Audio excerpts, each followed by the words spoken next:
Hello and welcome to the ICRIER Podcast. My name is Puja Mehra, and we have on the show today someone who's one of India's best-known economists. Thank you, Dr. Gulati, for speaking with the ICRIER Podcast. We're thrilled to have you on the show. Thank you for having me. Dr. Gulati, food inflation is probably the single most important public policy issue at the time. For the time being, food inflation has been brought under control with some very heavy-handed interventions by the government, but also with the arrival of new harvest, especially of tomatoes, etc. But going forward, what do you think? Has this problem been resolved, or could it flare up again? Food is such a commodity.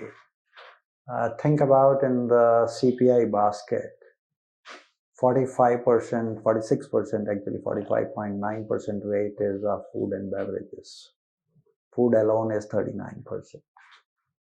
So sometimes the tomatoes go up, and that humbles RBI. It cannot control inflation from tomatoes.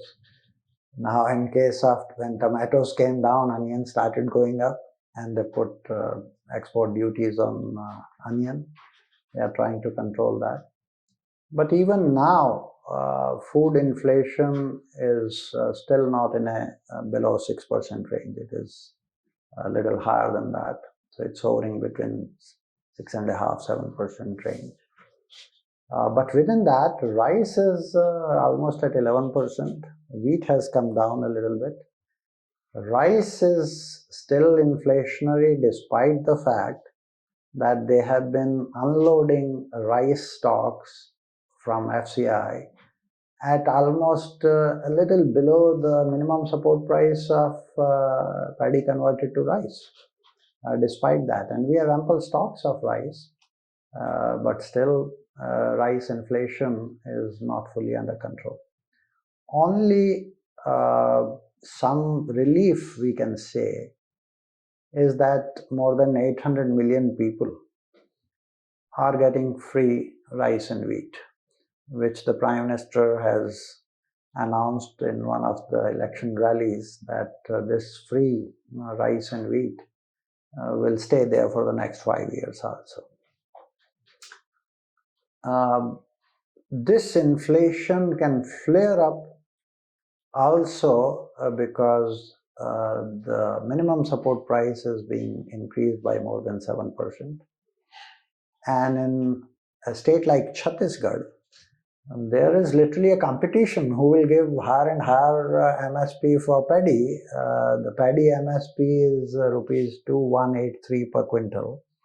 But they have been giving in Chhattisgarh 2600 rupees per quintal, and now they are saying 3000 per quintal. And BJP says we will give 3100 rupees per quintal. If they will give in one state, why other states will not ask for same? And that can have a spillover effect on the economy, on inflation, on food subsidy bill, and also a major distortion in the production basket, because then producers want to produce only that commodity, whether demand there is enough or not. So what's your assessment? What are you? You seem a little unhappy with the policy for handling the food economy. Not unhappy in that sense. Not approving. I would say people are getting food, so that's a good sign. And more than 800 million people are getting free, so they are reasonably taken care of. Where the problems start coming is when you put a ban on exports, or when you unload stocks at way below the economic cost of wheat and rice. I estimated, and there is a policy brief that ICRIER has brought out, that in case of wheat, the unloading of stocks at way below the economic cost of FCI has cost the farmers 40,000 crores of loss. 40,000 crores of loss. So on one side, you want to give something better for the farmers, but then by putting all these export controls and unloading at a way below economic cost, you are taking away, in a way, the legitimate right of the farmers. Okay, these are implicit taxes on the farming community. And India is one of the only or one of the three countries that OECD has been tracking. We did a massive study with the OECD, ICRIER, and that report is on the OECD website and the ICRIER website. 20 years. On one side, we give subsidies to the farmers, but then we try to put a pressure and contain the prices of the farmers whenever there is a little bit of inflationary pressure. And that happens at the drop of a hat. Wheat, rice, sugar, onion, you name a commodity and the government comes down heavily on that. And that is like putting a brake on one side, and then through subsidies you are putting pressure on the accelerator, and you don't know where are you moving. So Indian farmer is implicitly taxed. In fact, the latest OECD report 2023 that has come, it estimates that farmers in India have been taxed to the tune of 15% of the value of their output. Dr. Gulati, keeping in mind political considerations, because after all we have to keep ground realities in mind, what would your policy recommendation be to tackle these twin issues? On the one hand, inflation, which affects a lot of consumers. It's a large country, many people are poor. But on the other hand, the interests of farmers and that their incomes should not suffer. The cushioning of inflation for consumers should not come at the cost of farmer incomes. Sure. You want to protect the vulnerable sections of the society. That should be the objective of any government. Question is, first define who are the vulnerable sections of society. Is poverty in India 60%? People cannot afford food? On one side, we are saying poverty has been coming down. In the last 5 years, Prime Minister himself has been saying that we have reduced poverty. If you look at the World Bank data or the NITI's, multidimensional poverty, World Bank data gives you around 11% poverty in the country today. UNDP and this NITI thing, multidimensional poverty, gives you 15%, 16% poverty. So let's say 20%. So you want to give 20% of the population free food, perfectly fine, no problem. But to the other 40%, you charge at least half the MSP. But Dr. Gulati, we all know, the dilemma for the politician, because if they were to reduce the number of beneficiaries, the opposition would attack the government. So just to play the devil's advocate, what is the solution around this problem? Then you and me are also poor. We should also get universal free. You had the politics is an art of how do you combine economic priorities with the welfare of the people. The same money can take you much farther. I'll give you a simple example. Whatever you give to the farmer, the economic cost is much higher than that. Then there are leakages in the system. It never reaches. Earlier I had estimated the high-powered committee, which we did on food grains management, 46% was the leakage at that time. After that, the government introduced POS machines, this, that. Ground reality is I still get reports anywhere 25 to 30% of the food from the PDS doesn't reach the beneficiaries.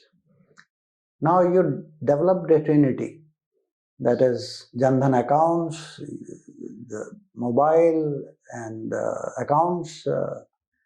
All this you can directly transfer the money to their accounts, whomsoever, whether 20%, 25%, 30%. Vajpayee Sahab was also the Prime Minister of this country. I had the privilege to work with him. And he did this targeted public distribution system where he said Antodaya will get free, but the BPL will have to pay half the MSP, and APL, above poverty line people, they will have to pay 90% of the MSP. So this way you could contain the fiscal deficit, the budgetary amount on food subsidy. This promise that you have made, if all the people, you are covering more than 800 million people, and you will keep on raising the MSP, and food is free, so naturally the food subsidy bill today, it's definitely going to cross 2 lakh crores this year. Next year it will be another 8-10% more, another 7-8% more when inflation is there and MSPs are being raised. So you are going to land up in 5 years 3 lakh crore budget for food subsidy or something, at least 2.5. And you're saying that's money not well spent. It can be spent better. It's not well spent because on one side you are saying millet mission and you want to give more nutrition, but you are giving only wheat and rice. If you give money or food coupons and say you can buy 10 commodities, 20 commodities, from anda to millets to pulses to oil seeds, whatever they want, which are much more nutritious than wheat and rice, that is a much better thing, and you can check the leakages, you can plug those leakages, and it is much more nutritious, crop neutral, so you don't distort the production basket also. And production basket with rice, I'm not sure whether you are aware, but in a place like Punjab, the water table has been going down like anything. 1 kilogram of rice means 5,000 liters of water. And 1 hectare of rice means 5 tons of greenhouse gas emissions. So you are creating an environmental disaster by locking people into rice being produced in areas which are not suitable for rice. So if you give cash transfers, you can diversify the production basket, you can diversify the consumption basket, and you can plug in the leakages. So all the benefits are right there. I'll come to how to make this politically feasible. But since you spoke of Punjab, these days we are seeing in Delhi the consequences for air pollution of all the stubble burning that goes on in Punjab and neighboring areas. Is there an economic and politically feasible solution to that problem? Remember why Punjab is growing rice so much. When Punjab came into existence, the truncated Punjab, the rice area was only 0.3 million hectares. Today it is 3.2 million hectares. So massive. It's all because of MSP, open-ended procurement. In fact, there are years, I'll give you the data, government data, where the procurement of rice in Punjab is more than the production of rice in Punjab. So it's coming all the way from Bihar also to sell in Punjab because they have an open-ended procurement system. But the free power and hugely subsidized fertilizers, especially urea, is playing havoc. When almost 1/3 of the profit in rice cultivation is these two subsidies, the power subsidy and the fertilizer subsidy. The fertilizer subsidy is being given by the center and power subsidy is being given by the state. Now, I'm not saying abolish those subsidies. I'm simply saying you reorient these subsidies in a manner. Farmers, okay, this is what you are getting today. This is our commitment to you. You will get it. But you get it in terms of cash direct in your account. And in that, if you save some water, if you use less of power, then that benefit go to you. Then you are creating an incentive. Or another thing is, why don't you give a similar 30,000 rupees per hectare is this subsidy on rice? Why don't you give 30,000 rupees per hectare also on pulses and oil seeds or millets or maize? It should be a crop neutral incentive structure. Once you have that, many farmers would like to shift from rice to pulses to millets to maize for ethanol. Why is such a simple thing not getting done? There are legacies and they feel don't change the thing, inertia. There are some chief ministers who have led that. I think basically you are switching from price subsidies on inputs to income support. or investment support. Directly on per hectare basis, you give it to the farmer. The person who experimented this, the first one was the Raitu Bandhu scheme in Telangana. After that, the Odisha Chief Minister also did that Kalia scheme. Then something in West Bengal and Jharkhand also they tried to do. Out of that then came the PM Kisan. So PM Kisan is 6,000 rupees per year. And it is based on household rather than per hectare basis. So the big farmers are not interested. What is this? I have such a land, 6,000 rupees is what? But for Bihar farmers, the smallholder farmers, 1 hectare, less than 1 hectare, it's a pretty useful. That 6,000 rupees was in 2019. If you adjust for inflation, it should be already around 8,000 rupees. I would say give it even 10,000 rupees. Reason being, it is not distorting your production structure and water and greenhouse gas emissions. Okay? So you want to support, the best is put it in agriculture R&D, put it in irrigation, put it in check dams, so that the productivity increases, costs go down. And that is the best way to increase the production in the country, feed the people at a very reasonable cost.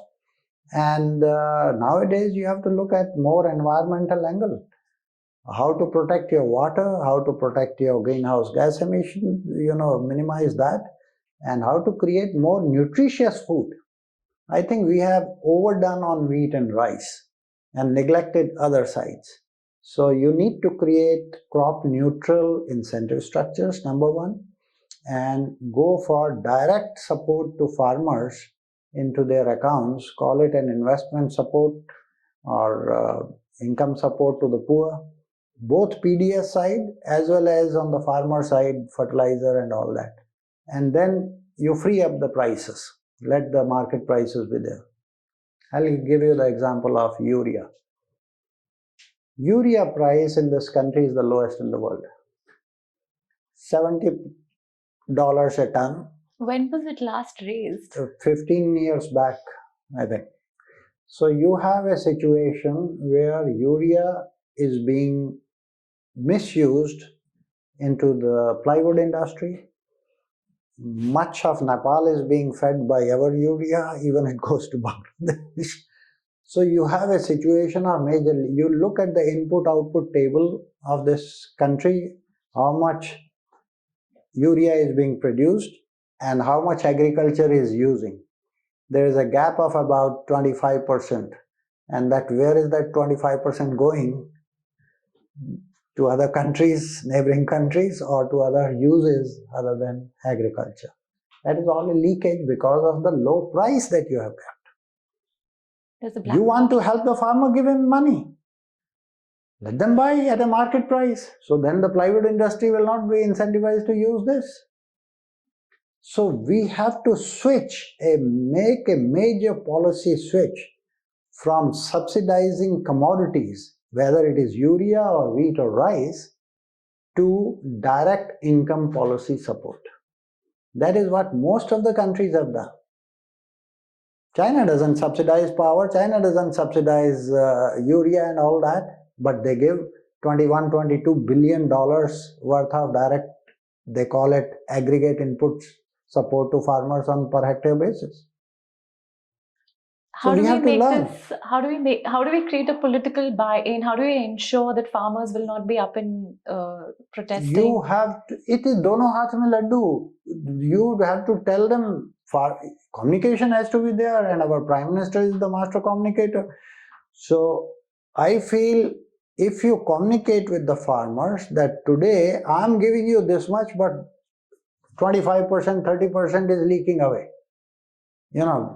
Rajiv Gandhi admitted that 85% doesn't reach, only 15% reaches. The leakages aren't that bad today, but still 25-30% leakages are there. Now, why don't you take that route? Who will resist? Those who are gaining from the leakages. Fair price shop owners. Because they live on these leakages. And so you have to communicate and give them an alternative that you can be a multi-commodity shop rather than just wheat and rice. And we are giving these coupons to the farmers. They can buy these 10 commodities or 15 commodities. Doodh lena, doodh lo, anda lena, the millets jo bhi lena. So you can keep that. So you have to repurpose, reorient and rethink.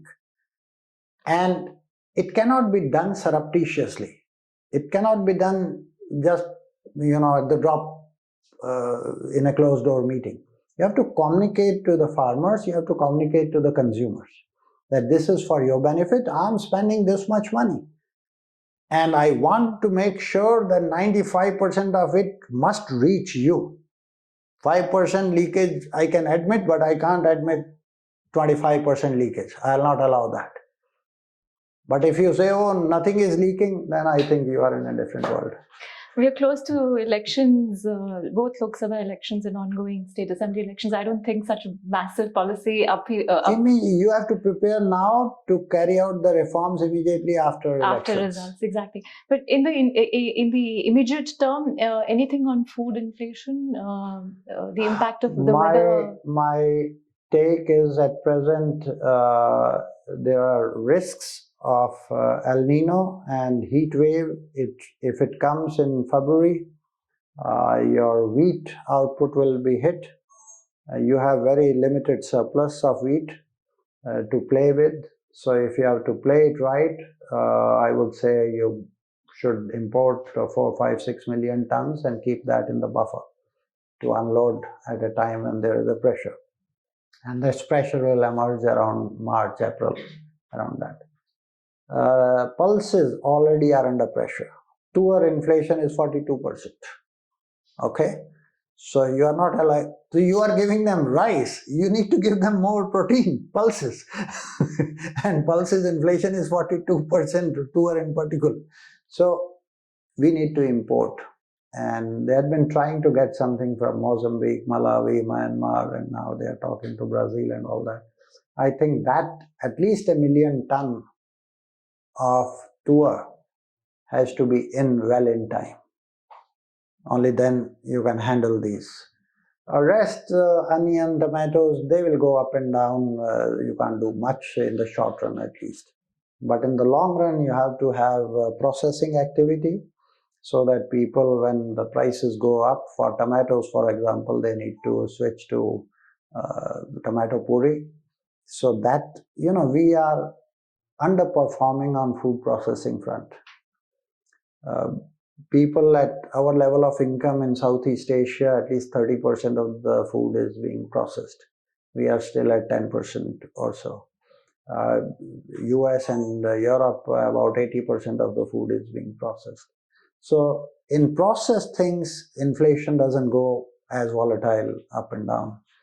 So you need to switch at that time, and the fresh is more expensive. Same thing in onions, dehydrated onions, the shelf life is more than a year. So you can do those things. But those are newer products for the Indian market, so you have to communicate to the people and how to use these. And private sector, you rope in the private sector, encourage them, give them some incentive to do that, and it will be done. It's all a matter of priority. Do you want to give priority to streamline the system, the food system as such? Food system on one end is the producer, on the other end is the consumer. In between, the marketing and processing has to be fixed. In between, you have to look at the nutrition, you have to look at the climate change, you have to look at the soil structure for the farmer, the water table for the farmer, you have to look at the biodiversity, greenhouse gas emissions. So these all have to be dovetailed into a food systems approach. Our policies are made of 1960s when there was a massive shortage, and they are excessively on the production side. It is production oriented, just increase production without bothering what is happening to environment, water table and all that. And marketing processing is in a limbo. I think that is the most inefficient part of the game.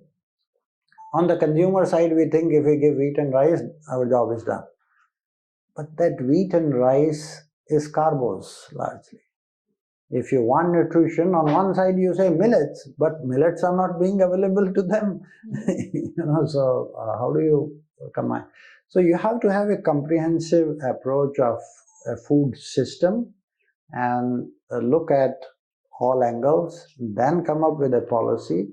And when that policy is being implemented, you need to communicate that to the relevant stakeholders well in advance. And create a buy-in. Yeah. Because there would be losers and there would be gainers. The losers will go on the rooftop and shout against the policy. So you have to give them some alternative. What is best for you? And the gainers normally will be quiet.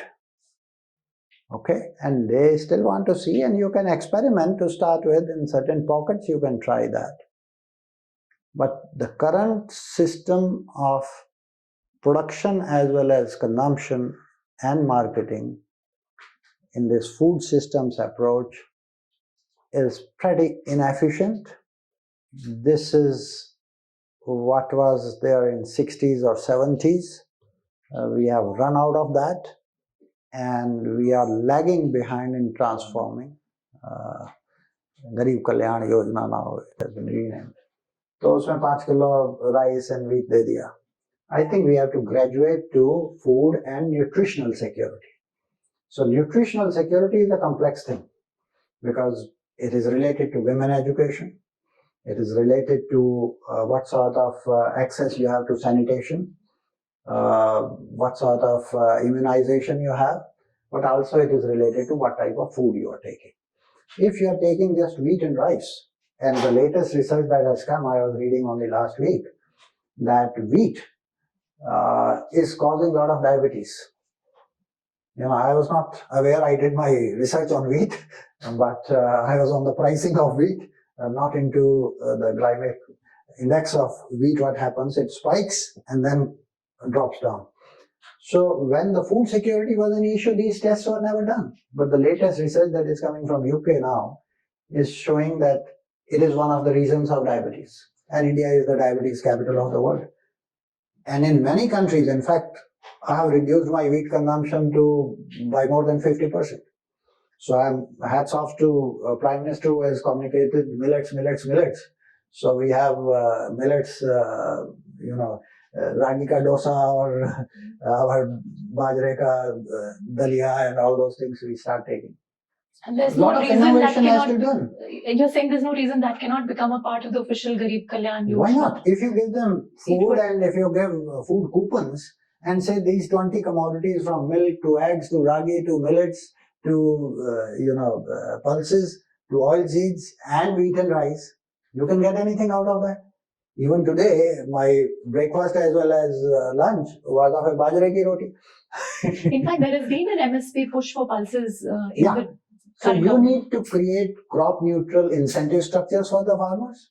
They don't get subsidies because they don't consume fertilizers or very little fertilizer. They are in fact nitrogen fixing, pulses and oilseeds.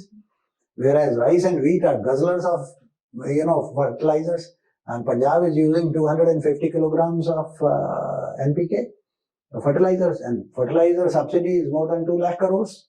So you have a food subsidy of 2 lakh crores, you have a fertilizer subsidy of 2 lakh crores plus, and you are creating disaster at both ends. And you're not getting nutrition security. You are not getting nutrition security, you are creating diabetes on one end, and you are creating soils and water table going down at the other end, at the production system. And for that, policies have to change. We are lagging behind by at least 15, 20 years on that.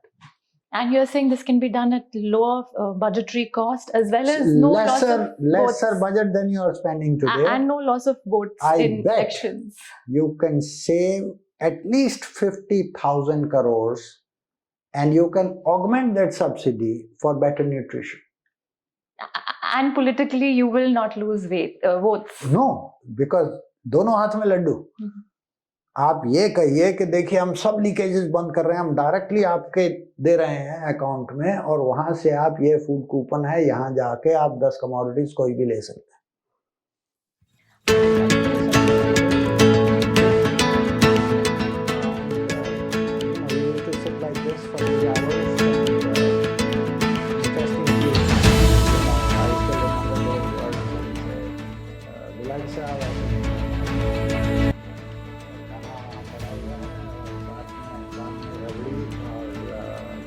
Jalebi का combination होता है।